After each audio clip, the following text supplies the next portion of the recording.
Welcome friends हमारे YouTube channel success अड्डा 91 में। फ्रेंड्स बहुत ही महत्वपूर्ण क्वेश्चन है जो कि आने वाली सभी परीक्षाओं के लिए वेरी वेरी इंपॉर्टेंट है। तो फ्रेंड्स बिल्कुल भी वीडियो को स्किप ना करें और पूरा वीडियो लास्ट तक देखें। फ्रेंड्स सभी क्वेश्चन प्रीवियस ईयर में पूछे गए हैं और मोस्ट रिपीटेड क्वेश्चन है। तो चलिए फ्रेंड्स शुरू करते हैं। फर्स्ट क्वेश्चन आपके स्क्रीन पर है, पढ़ें और आंसर दें। नेट रिप्रोडक्शन रेट NNR शून्य होने का क्या मतलब होता है friends? What does net reproduction rate being zero indicate?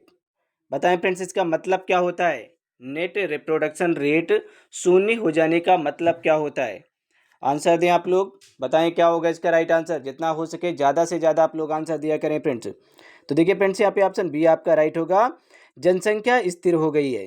ठीक है, इसका मतलब क्या होता है कि जनसंख्या स्थिर हो गई है, पॉपुलेशन हैज स्टेबलाइज्ड। ठीक है, ऑप्शन बी यहाँ पे आपका राइट होगा। एक्सप्लेनेशन को आप देख लें फ्रेंड्स। NNR इक्वल टू 1 का अर्थ होता है कि हर महिला अपने जीवन काल में एक पुत्री को जन्म दे रही है। ठीक है, यदि NNR 0 हो, NNR अगर 1 है तो इसका मतलब है कि हर महिला अपने जीवन काल में एक पुत्री को जन्म दे रही है। और यदि NR नेट रिप्रोडक्शन जो रेट है ये 0 हो तो अगली पीढ़ी में महिलाओं की संख्या नहीं होगी। ठीक है, जनसंख्या में गिरावट शुरू होगी। ठीक है, ये यूपी NHM में 2023 में प्रश्न पूछा गया था। चलिए फ्रेंड्स क्वेश्चन नंबर 2 है, पढ़ें क्वेश्चन नंबर 2 को और आंसर दें फ्रेंड्स। बताएं क्या होगा इसका राइट आंसर।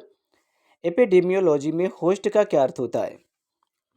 बताएं भाई क्या होगा इसका राइट आंसर। एपिडेमियोलॉजी में होस्ट का मतलब क्या होता है? In epidemiology what does host mean? मतलब क्या होता है इसका? गेस करें फ्रेंड्स, जितना हो सके आप लोग कमेंट बॉक्स में आंसर देंगे। एपिडेमियोलॉजी में होस्ट का अर्थ क्या होता है? तो देखिए फ्रेंड्स यहाँ पे ऑप्शन सी आपका राइट होगा, रोग से प्रभावित व्यक्ति, इन्फेक्टेड इंडिविजुअल। ठीक है, ऑप्शन सी यहाँ पे आपका राइट होगा।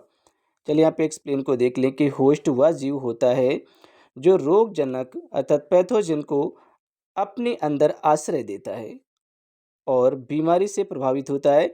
ये फ्रेंड्स राजस्थान ANM में पूछा गया क्वेश्चन है 2022 में।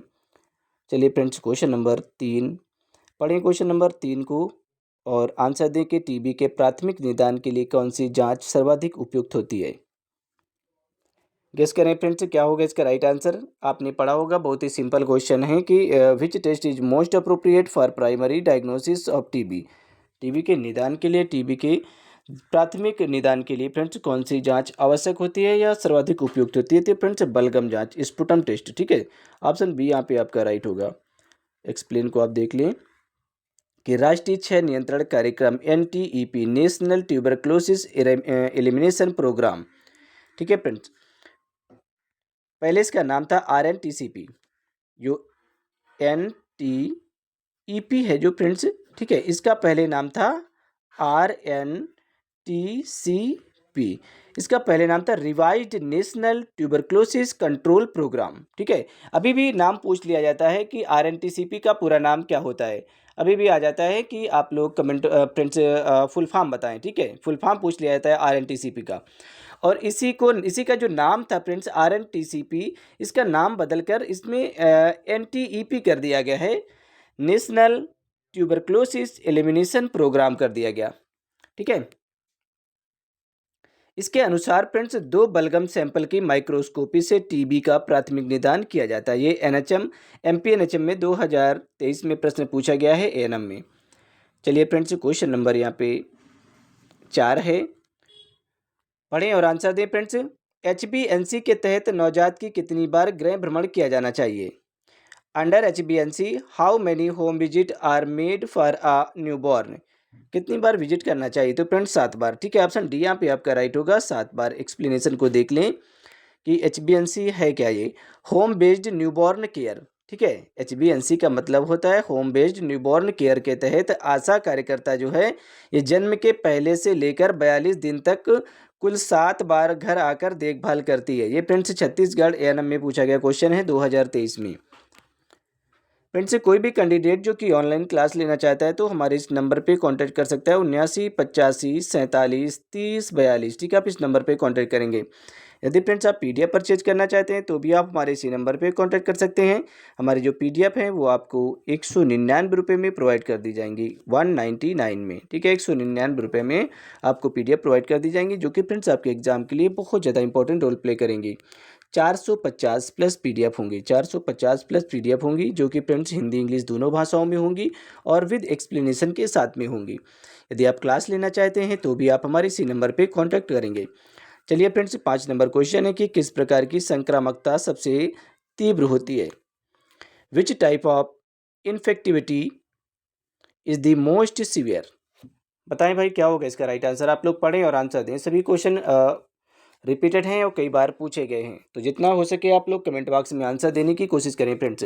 बताएं क्या होगा इसका राइट आंसर। सिंपल क्वेश्चन है, सभी लोग आंसर देने की कोशिश करें। बताएं क्या होगा इसका राइट आंसर। किस प्रकार की संक्रामकता सबसे तीव्र होती है फ्रेंड्स। तो यहाँ पे ऑप्शन ए आपका राइट होगा, तीव्र संक्रामकता, एक्यूट इन्फेक्टिविटी, ठीक है। चलिए यहाँ पे एक्सप्लेन को आप देख लें। बताएं क्या होगा इसका राइट आंसर। तीव्र संक्रामकता में रोगजनक तेजी से फैलता है और कम समय में कई लोगों को संक्रमित करता है, जैसे कि हैजा, चेचक। ये झारखंड में पूछा गया क्वेश्चन है एएनएम में फ्रेंड्स, ठीक है। तो बताएं फ्रेंड्स क्या होगा इसका राइट आंसर, गेस करें। सॉरी फ्रेंड्स, यहाँ पे ये तो एक्सप्लेनेशन है, ठीक है। ऑप्शन ए यहाँ पे आपका राइट होगा। चलिए यहाँ पे क्वेश्चन नंबर 6 है, ठीक है। अब इसका आंसर आप लोग गेस करें। कैलोरी गैप से क्या तात्पर्य होता है, ठीक है। कैलोरी गैप से क्या तात्पर्य है, आप लोग हमें आंसर दें। बताएं क्या होगा इसका राइट आंसर। कैलोरी गैप से क्या तात्पर्य होता है, क्या मतलब होता है कैलोरी गैप का। जितना हो सके आप लोग कमेंट बॉक्स में आंसर देने की कोशिश करें फ्रेंड्स। कैलोरी गैप से क्या तात्पर्य है, what does calorie gap refer to. Option आपकी स्क्रीन पर है, गेस करें। जितना हो सके आप लोग कमेंट बॉक्स में आंसर देंगे। तो देखिए फ्रेंड्स, यहाँ पे ऑप्शन बी आपका राइट होगा, ठीक है। कैलोरी की आवश्यकता और सेवन में अंतर। क्या होगा, कैलोरी की आवश्यकता और सेवन में अंतर, ठीक है। एक्सप्लेन को देख लें, ठीक है। यह पोषण विज्ञान का महत्वपूर्ण संकेतक है, जिससे यह पता चलता है कि व्यक्ति की पोषण आवश्यकता पूरी हो रही है या फिर नहीं हो रही है। ये एम्स एएनएम में पूछा गया क्वेश्चन है फ्रेंड्स 2022 में, ठीक है। चलिए फ्रेंड्स, 7 नंबर क्वेश्चन है, आप लोग पढ़ें और आंसर दें। ये सभी रिपीटेड हैं फ्रेंड्स, सभी प्रश्न रिपीटेड हैं और कई बार पूछे गए हैं, तो जितना हो सके आप लोग कमेंट बॉक्स में आंसर देने की कोशिश करेंगे। एनपीसीडीसीएस कार्यक्रम किससे संबंधित है। एनपीसीडीसीएस जो कार्यक्रम है ये किससे संबंधित है। एनपीसीडीसीएस प्रोग्राम इज रिलेटेड टू, तो ये फ्रेंड्स गैर संचारी रोग से संबंधित है, ठीक है। गैर संचारी रोग से संबंधित है एनपीसीडीसीएस कार्यक्रम। चलिए यहाँ पे एक्सप्लेन को आप देख लें। NPCDCS national programme for prevention and control for cancer, diabetes, cardiovascular diseases and stroke, ठीक है फ्रेंड्स। ये एनपीसीडीसीएस का पूरा नाम है। ये महाराष्ट्र के एग्जाम में पूछा गया था एएनएम में 2023 में, ठीक है। चलिए क्वेश्चन नंबर यहाँ पे 8 है, पढ़ें और आंसर दें। बताएं क्या होगा इसका राइट आंसर। क्वेश्चन नंबर 8 को आप अच्छे से पढ़ें फिर आंसर दें। देखिए सभी रिपीटेड क्वेश्चन है और कई बार ये पूछे गए क्वेश्चन हैं। फुली इम्यूनाइज्ड चाइल्ड में कितने टीके शामिल होते हैं। फुली इम्यूनाइज्ड चाइल्ड में कितने टीके शामिल होते हैं। बताएं फ्रेंड्स क्या होगा इसका right answer. How many vaccines are included in fully immunised child. इसमें कितने टीके शामिल होते हैं। तो फ्रेंड्स यहाँ पे 7, ऑप्शन सी यहाँ पे आपका राइट होगा। इसमें 7 टीके शामिल होते हैं। एक्सप्लेन को आप देख लें कौन कौन सी टीके शामिल होते हैं। एक पूर्ण रूप से टीकाकृत बच्चे को BCG, OPV3, DPT3, hepatitis B, measles, HIV और रोटा वायरस सहित 7 मुख्य टीके लगते हैं। ये फ्रेंड्स एनएचएम यूपी एनएचएम में पूछा गया क्वेश्चन है 2022 में, ठीक है। चलिए फ्रेंड्स क्वेश्चन नंबर यहाँ पे 8 है, सॉरी क्वेश्चन नंबर 9 आप लोग पढ़ें और आंसर दें। जितना हो सके फ्रेंड्स कमेंट बॉक्स में आंसर देने की कोशिश करें आप लोग। देखिए सभी रिपीटेड हैं और कई बार ये पूछे गए प्रश्न हैं, तो जितना हो सके आप लोग क्वेश्चन का आंसर दें। सभी कई बार रिपीटेड हैं friends. Health for all by 2000 AD की संकल्पना पहली बार कब प्रस्तुत की गई थी? मतलब 2000 AD, health for all by 2000 AD की जो संकल्पना है वो पहली बार कब प्रस्तुत की गई थी? When was the concept of health for all by 2000 AD first proposed? बताएं फ्रेंड्स क्या होगा इसका राइट आंसर? पहली बार कब प्रस्तुत की गई थी? तो यहाँ पे ऑप्शन सी आपका राइट होगा, 1977 में प्रस्तुत की गई थी। एक्सप्लेन को आप देख लें फ्रेंड्स कि WHO ने 1977 में यह लक्ष्य प्रस्तावित किया था, जिसे 1978 में अल्मा अता सम्मेलन में प्राथमिक स्वास्थ्य देखभाल के रूप में अपनाया गया। ये फ्रेंड्स राजस्थान एएनएम में पूछा गया है, 2023 में प्रश्न पूछा गया था। ठीक है, चलिए क्वेश्चन नंबर यहाँ पे 10 है। पढ़ें क्वेश्चन नंबर 10 को फ्रेंड्स और आंसर दें। बताएं क्या होगा इसका राइट आंसर? क्वेश्चन नंबर 10 को आप अच्छे से पढ़ेंगे फिर आंसर दें। ठीक है, ये सभी रिपीटेड हैं, कई बार पूछे गए क्वेश्चन हैं, तो जितना हो सके आप लोग कमेंट बॉक्स में आंसर देने की कोशिश करें। निम्न में से कौन सा सैनिटेशन बैरियर का उदाहरण है? Which of the following is an example of sanitation barrier? Sanitation barrier का एग्जाम्पल बताएं फ्रेंड्स, क्या होगा इसका राइट आंसर? उदाहरण बताना है। तो देखिए फ्रेंड्स यहाँ पे ऑप्शन बी आपका राइट होगा, साबुन से हाथ धोना, hand washing with shop, hand washing with shop. ठीक है, तो यहाँ पे ऑप्शन बी आपका राइट होगा। एक्सप्लेन को आप देख लें फ्रेंड्स। सैनिटेशन बैरियर का उद्देश्य रोग जनकों को मल से भोजन या जल तक पहुंचने से रोकना होता है। हाथ धोना इस श्रृंखला को तोड़ने में सहायता करता है। ये ओडिशा एनएचएम में पूछा गया क्वेश्चन है, एएनएम में। चलिए क्वेश्चन नंबर यहाँ पे फ्रेंड्स 11 है। पढ़ें क्वेश्चन नंबर 11 को कि इंक्यूबेशन पीरियड से क्या अभिप्राय होता है? What is meant by incubation period? इससे इसका मतलब क्या होता है? इंक्यूबेशन पीरियड का क्या मतलब होता है फ्रेंड्स? गेस करें आप लोग, पढ़ें और आंसर दें। बताएं फ्रेंड्स, इंक्यूबेशन पीरियड का मतलब क्या होता है? कई बार आपने पढ़ा होगा इंक्यूबेशन पीरियड। अब इसका मतलब क्या होता है इंक्यूबेशन पीरियड का? रिपीटेड क्वेश्चन है फ्रेंड्स। अभी इंक्यूबेशन पीरियड का क्या मतलब होता है? तो देखिए यहाँ पे ऑप्शन बी फ्रेंड्स राइट होगा कि लक्षण प्रकट होने तक का समय। ठीक है, इसी को इंक्यूबेशन पीरियड कहा जाता है। लक्षण प्रकट होने तक का जो समय होता है इसी को इंक्यूबेशन पीरियड कहा जाता है फ्रेंड्स। एक्सप्लेन को देख लें फ्रेंड्स। इंक्यूबेशन या इंक्यूबेशन पीरियड वह समय होता है जब व्यक्ति संक्रमित होता है लेकिन लक्षण प्रकट नहीं होते हैं।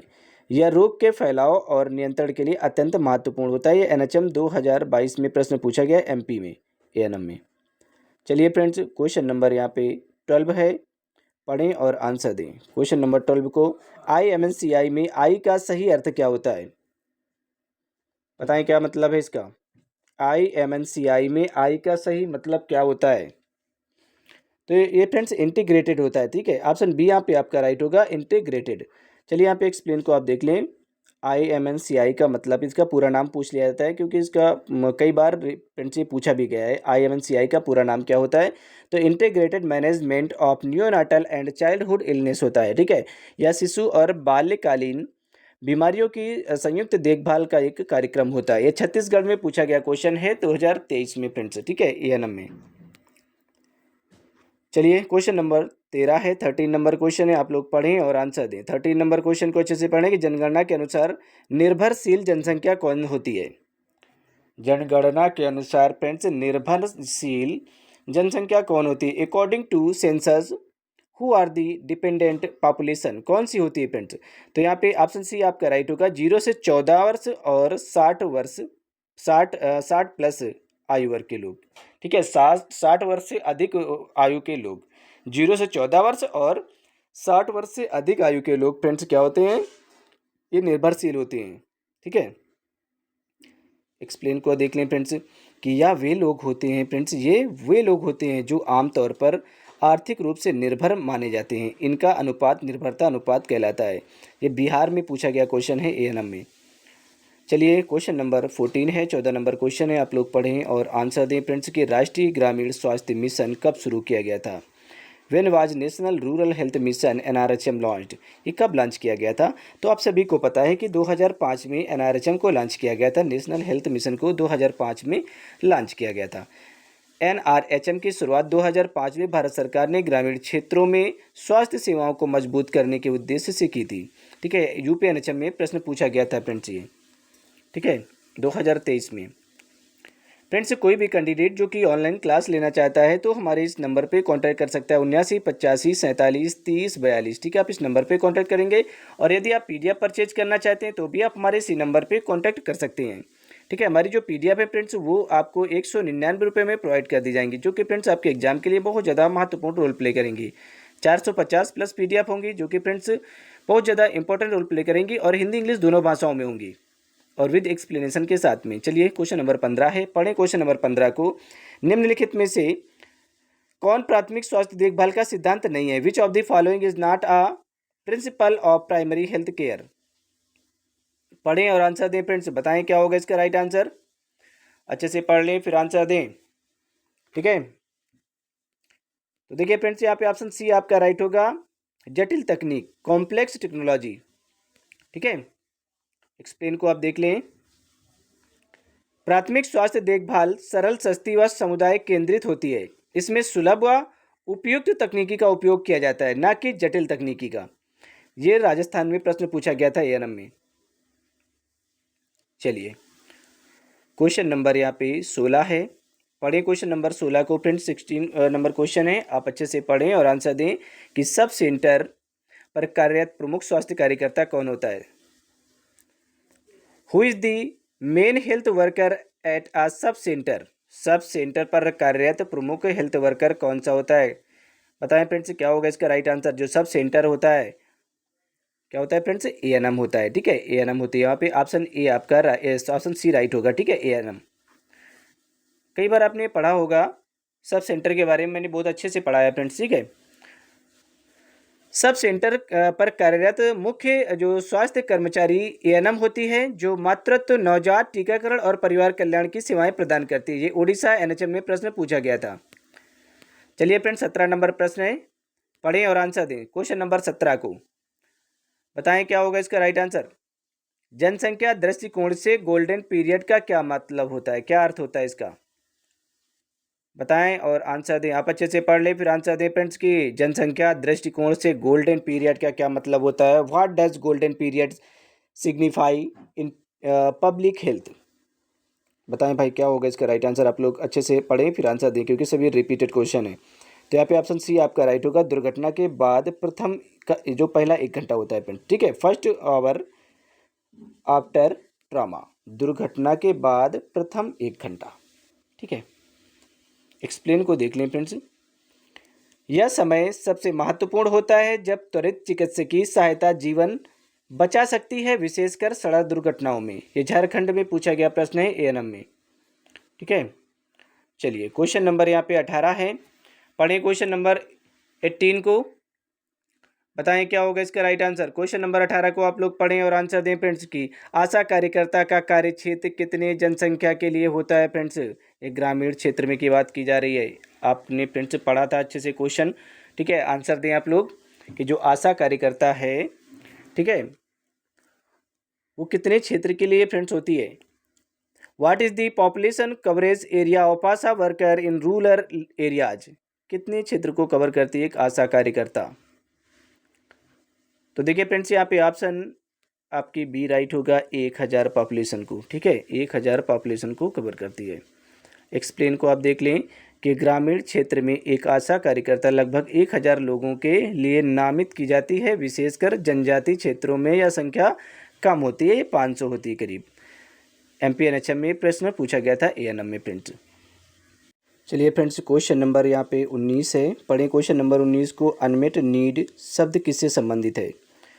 The term unmet need is related to, किससे संबंधित है फ्रेंड्स? अनमेट नीड जो शब्द है नीड, ये किससे संबंधित है? तो ये परिवार नियोजन से संबंधित है, फैमिली प्लानिंग से संबंधित है।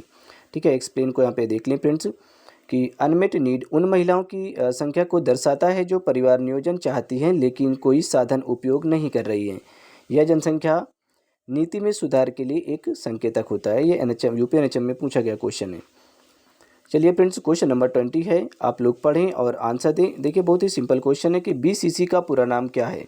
ठीक है, पढ़ें और आंसर दें। What is the full form of BCC? BCC का पूरा नाम क्या होता है? रिपीटेड क्वेश्चन है फ्रेंड्स और सभी कई बार आए हुए हैं, तो जितना हो सके आप लोग कमेंट बॉक्स में आंसर दें। बीसीसी का पूरा नाम क्या है? तो फ्रेंड्स यहाँ पे ऑप्शन बी आपका राइट होगा, बिहेवियर चेंज कम्युनिकेशन। ठीक है, ऑप्शन बी आपका राइट होगा। एक्सप्लेन को देख लें कि बीसीसी का उद्देश्य समुदाय में सकारात्मक व्यवहार परिवर्तन लाना है, जैसे कि हाथ धोने की आदत, टीकाकरण और परिवार नियोजन आदि। ये फ्रेंड्स महाराष्ट्र एएनएम में प्रश्न पूछा गया था। चलिए फ्रेंड्स 21 नंबर प्रश्न है कि इन्फेंट मोर्टेलिटी रेट को प्रभावित करने वाला प्रमुख कारक कौन सा है। What is the major factor affecting infant mortality rate, IMR को प्रभावित करने वाला कारक बताना है। गेस करें फ्रेंड्स क्या होगा इसका राइट आंसर। तो देखिए फ्रेंड्स यहाँ पे ऑप्शन ए आपका राइट होगा, मातृ शिक्षा स्तर। ठीक है, मैटरनल एजुकेशन लेवल। एक्सप्लेन को देख लें फ्रेंड्स कि अध्ययन बताते हैं कि शिक्षित माताएं अपने बच्चों की देखभाल बेहतर करती हैं, जिससे नवजात शिशु दर कम होती है। ये गुजरात एएनएम में प्रश्न पूछा गया था। चलिए फ्रेंड्स क्वेश्चन नंबर 22 है, पढ़ें और आंसर दें कि आशा कार्यकर्ता की न्यूनतम शैक्षणिक योग्यता क्या होनी चाहिए। आपने पढ़ा था फ्रेंड्स, ये बहुत ही अच्छा क्वेश्चन है कि what is the minimum education qualification for Asha worker. तो फ्रेंड्स 10वीं पास होनी चाहिए। ठीक है, आशा वर्कर। एक्सप्लेन को देख लें कि भारत सरकार के दिशा निर्देशों के अनुसार आशा कार्यकर्ता को कम से कम 10वीं पास और स्थानीय निवासी होना चाहिए, आवश्यक होता है। ठीक है, ये राजस्थान एएनएम में प्रश्न पूछा गया था। चलिए क्वेश्चन नंबर 23 है फ्रेंड्स, पढ़ें और आंसर दें।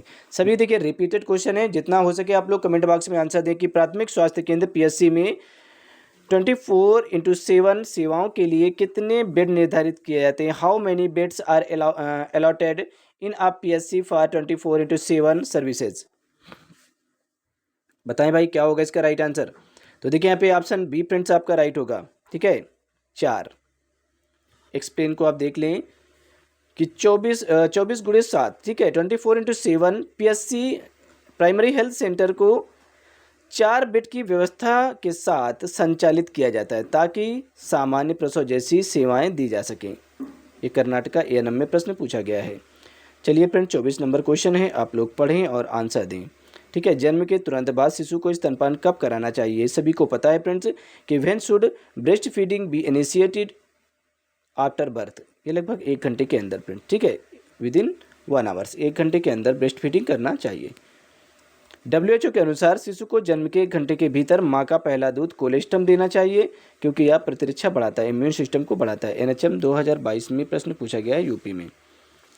चलिए 25 नंबर क्वेश्चन है, आप लोग पढ़ें और आंसर दें कि जननी सुरक्षा योजना JSY जननी सुरक्षा योजना का मुख्य उद्देश्य क्या होता है। What is the main objective of Janani Suraksha Yojana. इसका मुख्य उद्देश्य क्या होता है फ्रेंड्स। आंसर दें आप लोग, अच्छे से पढ़ें और आंसर दें। सभी रिपीटेड क्वेश्चन है ये।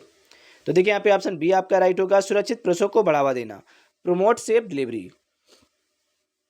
एक्सप्लेन को देख लें फ्रेंड्स कि JSY का उद्देश्य गर्भवती महिलाओं को संस्थागत प्रसव के लिए प्रेरित करना और मातृ मृत्यु दर को कम करना है।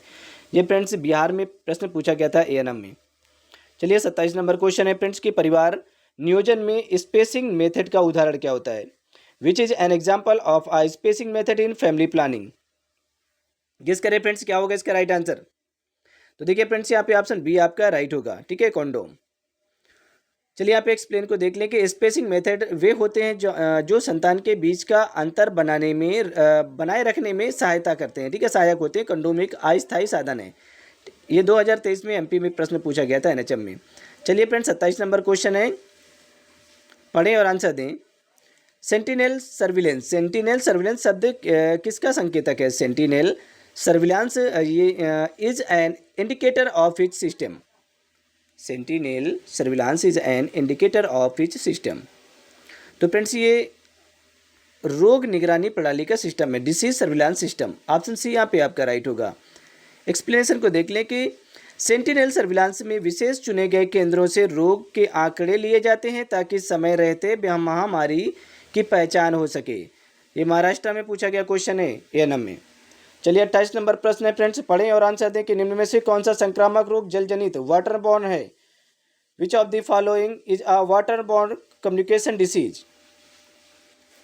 बताएं भाई क्या होगा इसका राइट आंसर फ्रेंड्स, पढ़ लें और आंसर दें।